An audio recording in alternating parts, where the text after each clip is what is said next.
আসসালামু আলাইকুম। আজকে সুন্দর একটা রেসিপি দেখাবো আপনাদের সাথে শেয়ার করবো। প্রথমে আলু, কাঁচামরিচ, শিম সিদ্ধ করলাম। এরপর ধনে পাতা কেটে রাখলাম। তারপর পেঁয়াজ কাটলাম।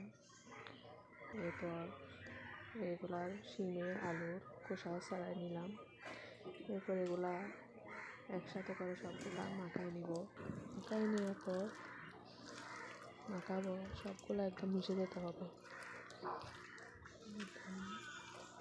সবগুলা হাতে ভালো করে মিশিয়ে নিতে হবে। আমি হাতেই মিশাচ্ছি, কারণ হাতে মিশালে নাকি অনেক মজা হয়। এরপর সবগুলো একদম ভালো করে একসাথে মিশিয়ে নিব, মাখাবো। সবগুলো মাখাই। এরপর আমি এখানেতে সরিষার তেল দিয়ে দিব। তারপর হালকা লবণ দিয়ে দিব। এরপর আমার রেসিপি রেডি। আসসালামু আলাইকুম।